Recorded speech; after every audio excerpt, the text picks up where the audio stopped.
Bonjour et bienvenue à nouveau dans la suite de ce cours sur l'étude de marché en ligne. Alors, je pense que ce n'est pas la peine de faire le résumé, puisqu'on a fait 2 cours en théorie. Et vous savez qu'ici, nous pensons que la différence, ça passe par la pratique. Donc, très rapidement, et si vous avez fait les 2 cours sur la théorie, on va aller pratiquer.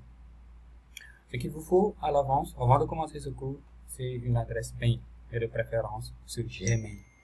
Alors, vous avez votre compte Gmail, on va aller directement utiliser l'outil qui va nous permettre de créer notre étude de marché. Ça va se faire sur un outil qui s'appelle Google Form. Google Form. Google Form est l'outil qui permet, est un des outils qui permet d'effectuer un sondage ou une étude de marché en ligne. Alors, très rapidement, on va aller sur Google Form et je vais vous montrer par la pratique comment ça se fait. Donc, allumez votre machine, ouvrez la fenêtre Google à côté et pratiquez avec moi. À chaque fois que vous n'avez pas compris quelque chose, appuyez sur pause, revenez en arrière et recommencez. Et comme ça, on va pouvoir progresser ensemble. C'est Moussa Kairé, formateur en communication et marketing digital, fondateur de African Digital Academy.org. Donc tout de suite, on y va. Pour aller sur Google Form, si vous avez déjà votre compte Gmail et que ce compte est ouvert sur votre ordinateur, vous allez ici. Nouvel onglet. forms.google.com et cliquez sur Entrée. Et là, vous êtes sur Google Form.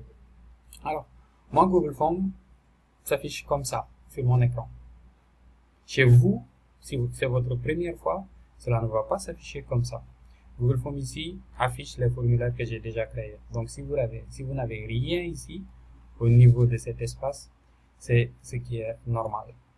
Alors, à partir de là, si vous atterrissez sur Google Form, cliquez ici, sur cette case. Cliquez sur le plus et Google Form va vous ouvrir cette page. Alors, c'est maintenant sur cette page qu'on va créer un formulaire. Nous allons créer une feuille que nous allons partager avec des gens en ligne. Nous allons poser des questions à ces gens-là et obtenir les réponses. Une fois que nous aurons ces réponses, nous allons être en mesure maintenant d'avoir de la donnée et d'utiliser ces données-là pour savoir qui sont nos clients. Alors, tout de suite, sans plus tarder, ce qu'on va faire, c'est donner un titre au formulaire.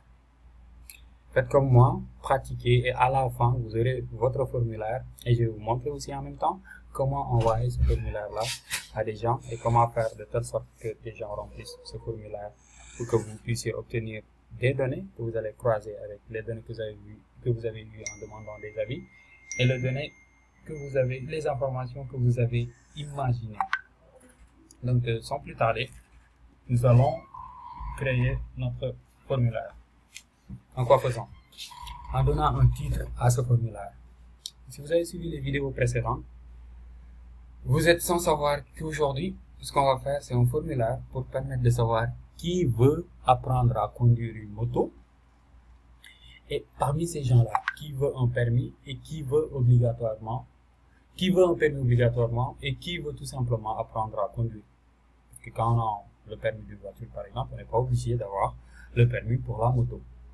Donc, on peut dès à présent imaginer, ou bien on a déjà imaginé qu'il y a des personnes qui veulent tout simplement le savoir-faire. Nous voulons ouvrir une école où on apprend à faire la moto. Et par extension, s'il y a assez de gens qui sont intéressés et qui sont prêts à payer un prix dans lequel nous sommes confortables, nous allons proposer l'accompagnement pour l'obtention du permis. Ceci pourrait être le cas d'une boutique. Ça pourrait être le cas d'un tailleur qui veut capter des clients en ligne. Ça peut être... Alors, on va donner un titre à ce formulaire. Et c'est ce titre-là qui va s'afficher lorsque des gens vont voir la publication du formulaire sur les réseaux sociaux.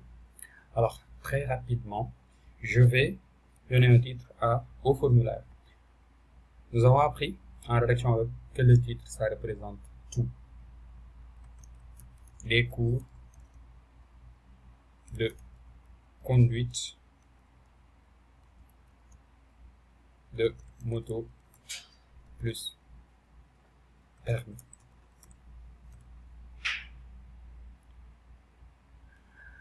Très rapidement, le titre décline ce que nous offrons. Nous offrons des cours de conduite de moto. En même temps, ce titre aussi nous permet de gagner en brand awareness. Je m'explique. Alors, dans le domaine du marketing, de manière générale, alors, il y a beaucoup de termes anglo-saxons qui viennent et qui ont des équivalents en français, mais qui sont la plupart du temps utilisés en anglais, ou qui n'ont pas, et dont les équivalents ne sont pas très célèbres. Alors, ici, par exemple, quand on fait une communication qui permet aux gens de connaître notre existence, ça va s'appeler du brand awareness. C'est une publicité qui permet de savoir juste que nous existons. Pas une publicité qui veut dire cliquez ici pour acheter, pas une publicité qui parle des prix, mais une publicité pour notre marque. Une publicité qui dit nous existons. Donc, dans le formulaire, ici se cache un message d'existence. Là, on dit aussi on dit aux personnes qui sont devant notre formulaire que nous existons. Donc, les personnes, avant même d'ouvrir, avant même de cliquer dessus pour commencer à remplir le formulaire, ils prennent connaissance avec notre existence. Donc, ici le formulaire, je rappelle que le but, c'est pas de vendre, c'est pas de faire du marketing, c'est d'obtenir de la donnée. Mais si on peut obtenir du brand awareness en même temps, alors la connaissance de notre marque, si ça peut permettre à des gens de connaître notre marque, on gagne doublement. Les cours de conduite de moto.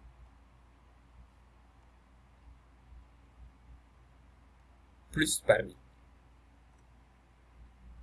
Plus le permis. Alors, très rapidement, quelles sont les informations qu'on va obtenir? Retenons qu'à chaque fois qu'une personne décide de remplir notre formulaire, c'est parce que cette personne-là est intéressée par ce que nous faisons.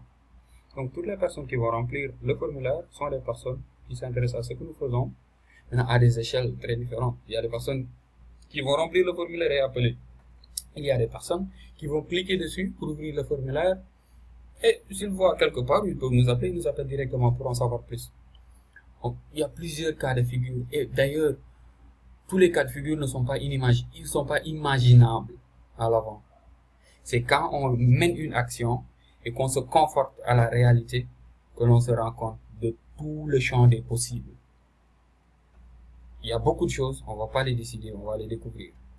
Mais ici, essayons de faire le maximum pour dire pourquoi nous voulons que les gens remplissent le formulaire et leur demander les informations que nous voulons obtenir d'eux.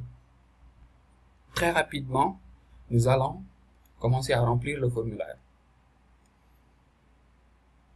Quand vous cliquez sur la deuxième case, après juste la création du titre, vous venez cliquer sur la deuxième case ici. Quand vous cliquez dessus, ça s'agrandit. Ça dit quoi? Ça nous demande la question. Google Form fonctionne comme un outil de création de questionnaire. Donc, ici, nous allons créer notre première question. De manière instinctive, quand on demande à une personne de remplir un formulaire, on lui demande nom, prénom, contact et éventuellement adresse. Parce que ce sont des informations basiques. On peut demander le nom, mais on peut ne pas demander le nom. Et un facteur très important, les gens n'aiment pas remplir les formulaires. Les gens, ils n'aiment pas remplir les formulaires. Les gens aiment bénéficier de quelque chose. Étant donné que, pour le moment, nous n'avons pas déclaré l'intérêt qu'ils auront à remplir ce formulaire, on va créer nos questions et revenir après, ici au niveau de la description, mettre un texte qui va expliquer l'intérêt qu'auront ces gens-là à remplir le formulaire. Un formulaire, ça prend des fois moins d'une minute pour le remplir, mais les gens ils n'aiment pas remplir. Donc, pourquoi leur demander le nom? Vu qu'ils n'aiment pas remplir, s'ils voient que la première question c'est le nom, ça peut être suspect.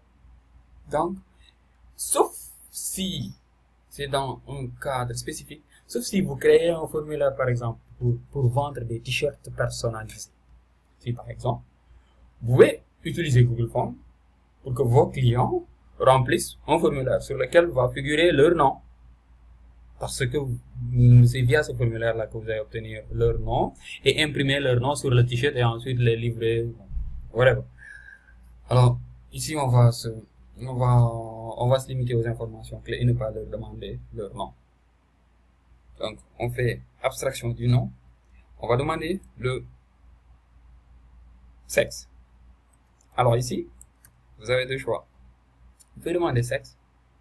Et par défaut, ici, Google Forms vous dit, est-ce que cette question-là est une question à choix multiple? C'est vrai.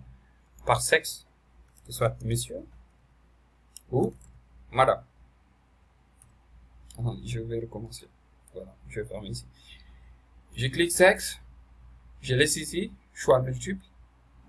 Et ici, je mets monsieur. Après avoir mis monsieur, je descends ici, je clique. Je fais un simple clic pour mettre madame. Mais il y a mieux. Il y a mieux que de mettre sexe. Vous pouvez dire je suis. Je suis. Et quand la personne va voir je suis, il va avoir les deux choix. Monsieur, madame. Je pense que c'est plus plate comme communication. Savoir si, quand 100 personnes remplissent, savoir qu'il y a 80% d'hommes qui ont rempli sur 20% de femmes, ça, dès à présent, ça nous donne une information qui nous permet d'accentuer notre communication sur les hommes. Vous voyez un peu? Donc, pourquoi c'est important ici de demander le sexe dans ce type d'étude de marché? La première information, on demande à la personne de nous dire si c'est un homme ou une femme.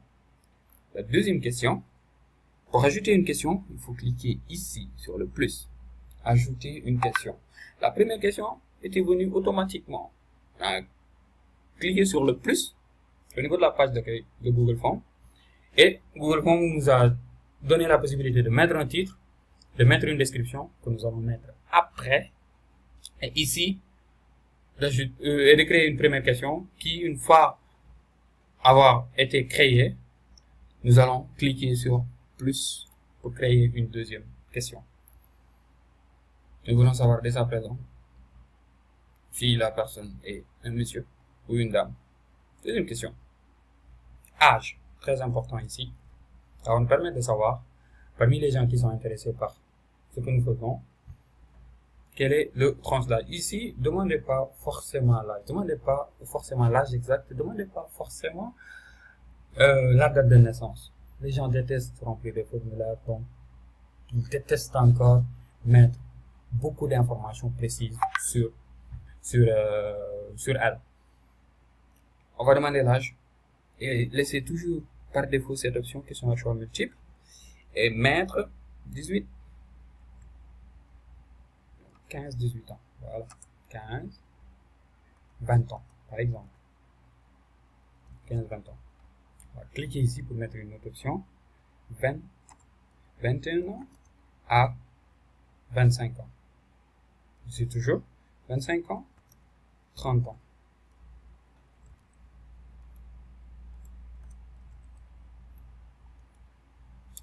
30, 35 ans. 35 ans, 40 ans.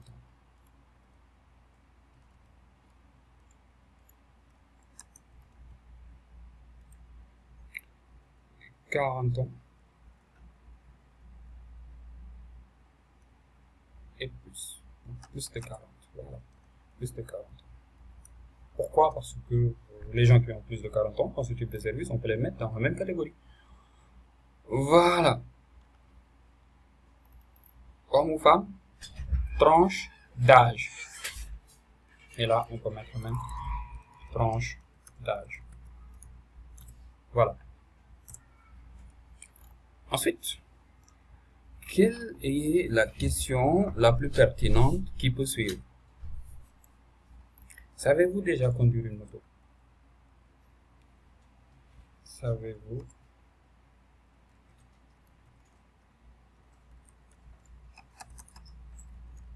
conduire une moto. Option numéro 1. Oui. Non. Toujours dans les choix multiples. La personne peut choisir entre oui ou non. Quatrième question. On peut demander à la personne combien êtes-vous prêt à payer pour 10 heures de cours? Alors là, c'est une question très importante dans le cas de cette entreprise, parce que cette entreprise n'avait pas encore défini sa politique de prix. D'accord? Donc, 15 000 francs, 25 000 francs.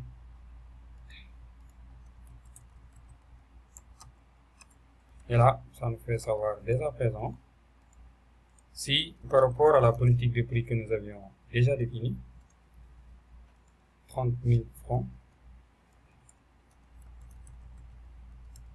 dans la politique de prix que nous avons déjà définie, comment est-ce qu'on peut s'en sortir ou pas? Et par exemple, ici, si on a 100 personnes qui répondent et qu'il y a 7 personnes qui disent 30 000 francs et qui nous donnent leur contact dans le formulaire, ce sont des personnes à appeler sur le champ. C'est aussi simple que ça. S'il y a beaucoup de personnes qui mettent 15 000 francs et que nos prix sont fixés à 25 000 francs, là, on peut savoir qu'il y a des réajustements. En fait, ce sont aussi des personnes qu'on peut appeler pour voir. Alors, tout de suite, on peut demander leur adresse.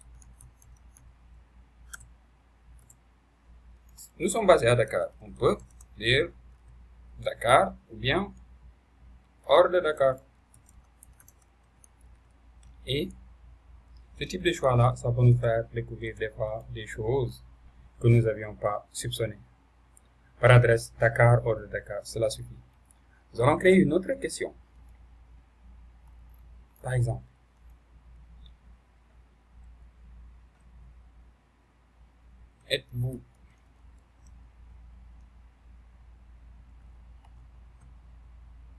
voulez-vous obtenir le permis ou juste l'aptitude à conduire? Le permis, la conduite, les deux. Par exemple, le permis, la conduite ou les deux. Après, on va créer une autre question. Alors ici, on va choisir notre type de question. Choix multiple. Ici, il y a plusieurs possibilités de répondre. Alors ici, on va demander aux gens leur adresse mail. Et là, ce ne sera pas une question à choix multiple, ce sera réponse courte. Là, la personne va saisir son adresse mail et c'est OK. Une autre question. Numéro de téléphone.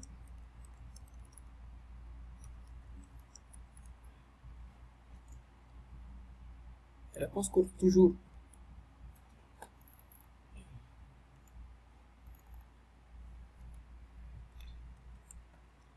Serez-vous prêt à commencer les cours dès à présent? Choix multiple. Oui.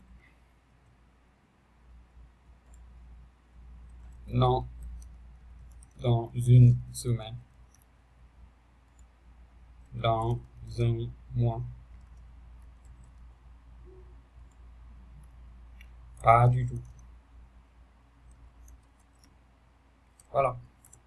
Et là, ça va nous permettre de savoir les personnes qui sont dans l'urgence. Et s'il y a, imaginez qu'il y a des personnes qui disent oui, tout de suite. S'il y a une personne qui dit oui tout de suite, qui nous donne son adresse mail, son numéro de téléphone, qui nous disent qu'il veut le permis et l'aptitude à conduire, qui habite à Dakar, qui est prêt à payer 30 000 francs, qui dit qu'il ne sait pas conduire une moto, qui dit qu'il est âgé de n'importe, qui est dans n'importe quelle tranche d'âge, qui est un monsieur ou une dame, cette personne-là est notre bail personne. Oui, il est prêt aujourd'hui, il a l'argent, le prix lui convient. Prenons l'argent. Alors, la prochaine question sera, juste pour les besoins de l'exercice, on va, oui. Vous avez des questions? Des questions? Voilà, on va demander aux gens, s'ils ont des questions, ils peuvent qu'ils aient la possibilité de les poser. Pour ça, on va choisir réponse paragraphe ici. On va choisir paragraphe pour que la personne puisse choisir de nous envoyer une question. On continue. Je rappelle que le formulaire commence à être un peu long et les gens ils détestent remplir les formulaires. Et plus c'est long, moins on a de chance de faire remplir. Et pour les besoins de l'exercice, on va apprendre beaucoup de types de questions. Alors ici, échelle linéaire. Sur une échelle linéaire, on va demander à des personnes de choisir, sur une échelle de 1 à 5, la question de la sécurité. Pensez-vous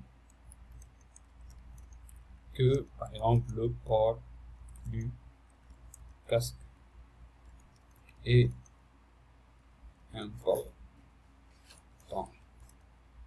Et la personne va pouvoir répondre sur une échelle linéaire de 1 à 5. Et là, on peut s'arrêter là. Maintenant, pour mettre une question au-dessus de l'autre, il suffit juste de cliquer ici.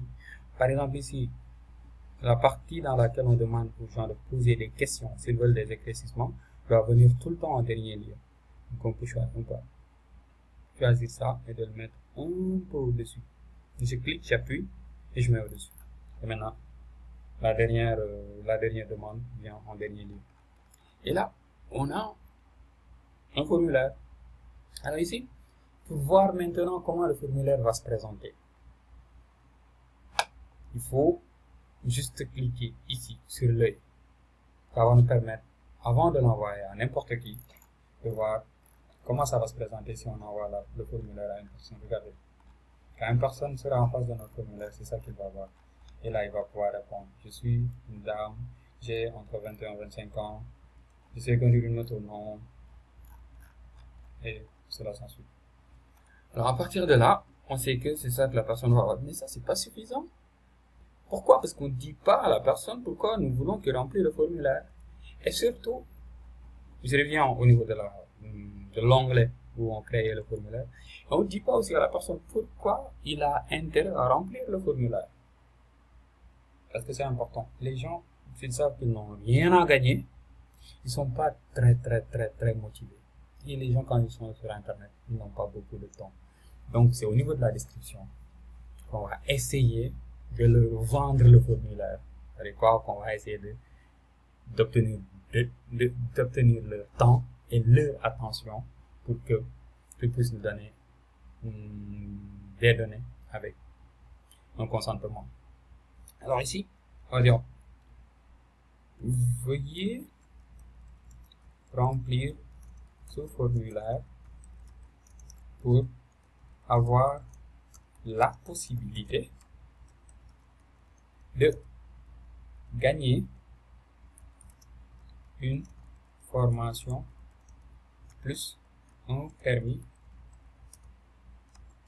de conduite en moto. Aussi simple que ça. C'est la personne. En fait, c'est ce qu'on a à offrir. Imaginez, si on dit à la personne, en remplissant ce formulaire, vous pouvez avoir la possibilité de gagner un permis, c'est fini. C'est fini. Les gens qui sont même moyennement intéressés, en sachant qu'en remplissant ce formulaire, ils ont la possibilité de gagner des cours de conduite. Des cours de conduite, je pense que c'est plus technique. Plus un permis de conduite en moto. C'est fini. Le formulaire va faire son travail.